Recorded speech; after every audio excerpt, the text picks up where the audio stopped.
candidates and the remaining questions. And we apologize to our final two candidates. We're not able to start a session with you two because we're having cut up questions. Okay. This question is starting with Brian Battaglia, candidate for Group 16. Question number 10. In 1 minute or less, where do our rights from where do our rights emanate? I'll go back. Brian Battaglia, running for Group 16, Circuit Court Judge. Our rights emanate from, obviously, our founding fathers expressed to us where those rights came from and where they emanate from, and I'll just reference the Declaration of Independence. What they said at the time was that we hold these truths to be self-evident, that all men are created equal, that they are endowed by their Creator with certain unalienable rights, that among these are life, liberty, and the pursuit of happiness, that to secure these rights, governments are instituted among men, deriving their just powers from the consent of the governed. So I would suggest that from these originated documents, our rights emanate, and the power of the people to be governed is through their consent. Thank you.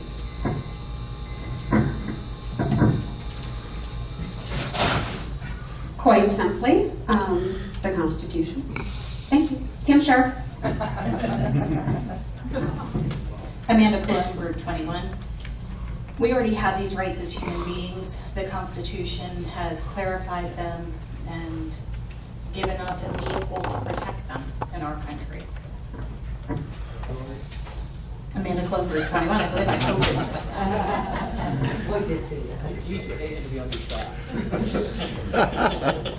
Judge Bruce Boyer, on the question, the real quick history. We had the Declaration of Independence, we had the Founding Fathers who were writing it all, and then we had the first 10 amendments to the Bill of Rights. And when they were putting all that together, they were thinking in the future that we would have all of that.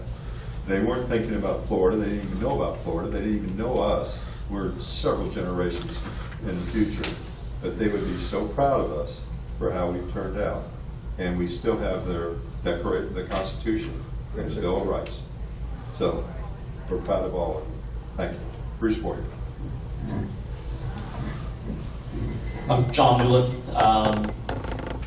Different kinds of rights exist. I guess there are natural human rights, and those emanate from the existence itself. I think the fact that we're here means we have some innate human rights. But as far as legality goes, I agree. I mean, rights in the United States emanate from the United States Constitution, which is the supreme law of the land. And specifically, in Florida, we have a Florida Constitution as well, which has some additional rights. Okay? Additional rights that are enumerated. The United States Constitution is not always as specific as the Florida Constitution is, but so legal rights come from the United States and Florida Constitutions, and human rights are just an innate part of being.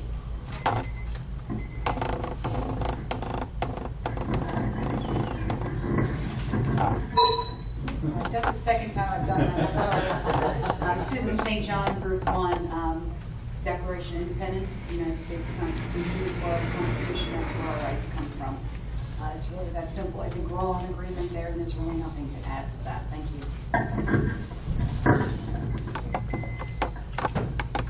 you. I think most of those points, I think we all agree pretty much in substance about it, as a general thing. But I think, too, that we look back at how the country was founded and how, in the context of how we were first seen as subjects of the king. And this whole concept comes from us bringing it back to us, the people. And as a judge, that's what we would always keep mindful of it, is that, we're serving the people. And I think the other comments here are all valuable. I think in a lot of ways we can frame how we look at where our rights emanate from. But I think one of the most important things to say about it is that we have them. They're ours that we hold as people, and we do work at the consent of the people. And that's how I would look at the job as a judge for you in the circuit on Ken Lark Group 2. Hello again, Alicia Polk, Group 2, and I believe it's the Constitution, it's the Bill of Rights, and it's also case law. So you've got, Miranda, don't forget your right to remain silent. I always ask my clients to remember that right, but we do have those rights also. So Alicia Polk, Group 2. Alan Rosenthal, Group 2. They've said it all, but I'm going to add a little bit. The Founding Fathers were very, very apprehensive about adopting the Constitution. How many knew that? Anyone? And do you know why? Because we didn't have the Bill of Rights. The Constitution, as far as I was concerned, before the addition of the first 10 amendments, which is actually the first 12 amendments, but 2 of them don't really particularly matter to anyone, so they kind of forget them. But they're there. They were there, I promise you. But the first 10 gave you your liberties. They secured liberty in this country. Other than that, the Constitution really wouldn't have done that. So I believe, forgetting the Constitution in totality, that the first 10 amendments, with regard to the Bill of Rights, that they gave us our personal liberties, and they are most precious to us as Americans, and which is why this was the greatest country in the world. Al Rosenthal, Group 2. Thank you.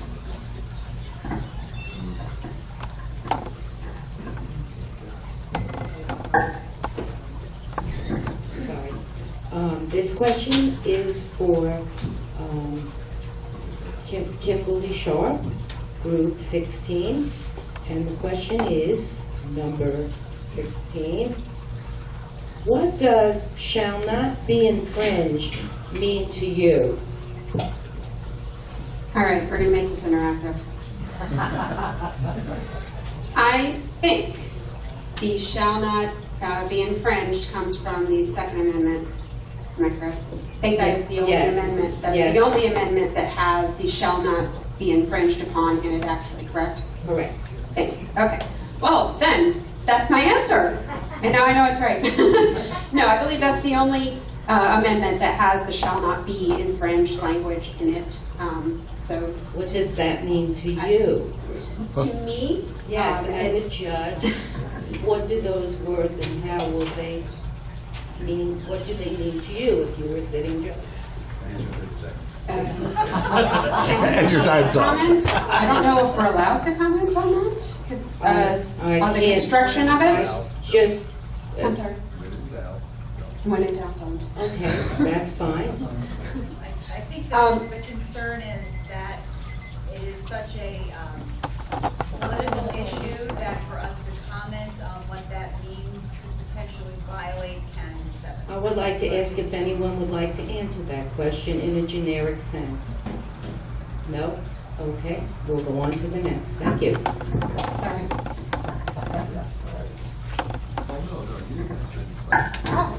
I knew what it was. I knew which one it was. Still on the hot seat. That doesn't count. Well, you get an A. Okay. This is going to be number 17 for those scoring at home. Do you believe that office holders can ignore amendments passed by the voters? Yes or no? No. Okay, thank you. No, that was Kimberly Sharp for Group 16 that answered that question.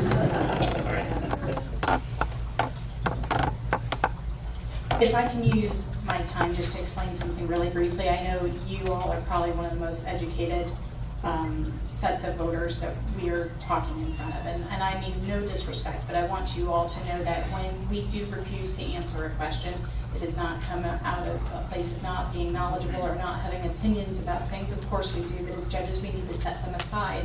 And this goal that we're all striving for to be judges is our everything right now. And we are not going to do anything that could possibly jeopardize us from reaching our dreams or being punished for it later. Because a lot of the things that we're discussing about are very hot political topics, as Susan just said. We are envisioning in our minds that we could possibly see litigation on these issues. Canon 7 clearly states we cannot make a comment on anything that may appear before us or any other court in the state. It's really broad, and so you will literally see our gears spinning all the ways that we think that may potentially come before somebody. So please, we mean no disrespect. I'm not going to answer the question. Wow, that was a long Okay, no Kim, what was answer. the question? Do you believe that office holders can ignore amendments passed by the voters? Yes or no? I can't. Well, after I've heard her explanation. Her answer is to be stricken from the record. She wants to do over. And that was perfectly legally stated too, thank you. Yeah. John Newland. Do you mind repeating it? I want to hear the exact language. Do you believe that office holders can ignore amendments passed by the voters?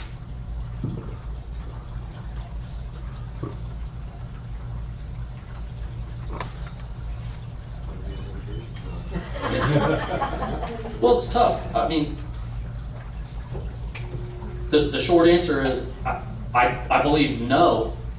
But if in fact the law is that it can be ignored, then I have no choice but to apply the law. And that ultimately is the thing. And we've talked about it. Even if it's personally distasteful to us, we have to apply the law. And actually, I think that's where you really earn your stripes as a judge, is in ruling when the issue is personally distasteful to you.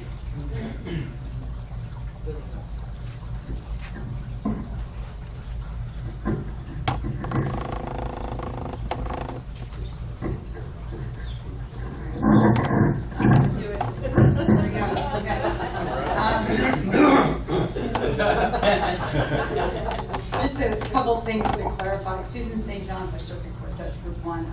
Office holder being, Someone elected to a position, so anybody, including us. anyone. Including judiciary. Absolutely. It could be any elected Any elected official. official. Right. Well, I think the one thing I would just say to that point is that sometimes laws that are made conflict with the Constitution.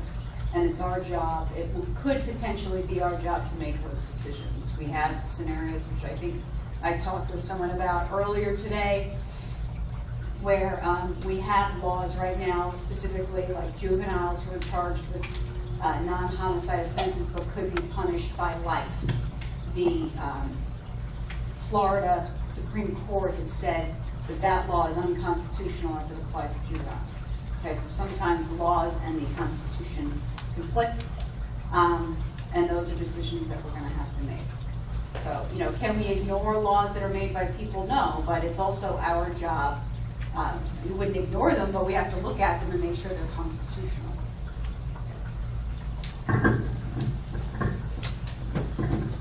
I'm Ken Lark, running for Group 2, and I think a lot of the comments that have been made are appropriate comments. Without any more context to it, it's hard for me to add anything to it and take a particular stand, other than say that obviously there are ways in which we're required as judges to go through the analysis of the Constitution and the law and figure out which way we're going to go on issues such as that. Thank you, Ken. Alicia Polk, Group 2, and unfortunately, I'm going to take a position that I cannot answer that question also. That seemed like a great answer. I'm going to do what Alicia said, because I don't think it's appropriate to answer. Al Rosenthal, running for Circuit Court, Group 2. Thank you.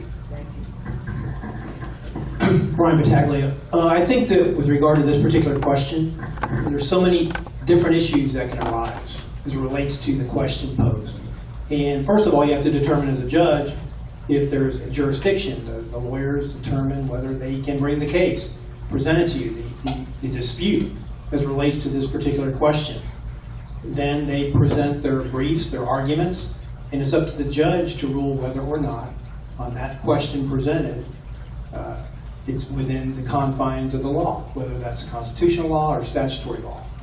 So many times, without all of that information before you, you can't really give a yes or no answer. It wouldn't be fair, it wouldn't be appropriate. So I cannot answer the question.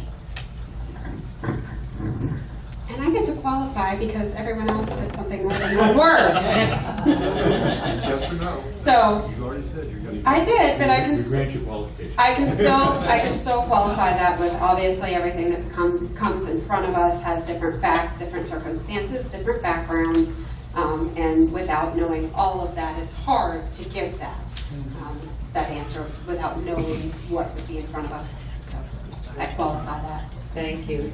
I would like to thank all of the judges. We tried to trip you up, but obviously it can't be done. You're too smart. No, really, thank you all for coming. That was the last question, and I wish you all good luck in your races, and God bless you all. Have a good run, and I hope wish you all to be elected, but we're gonna have the hard choices. Have a great night.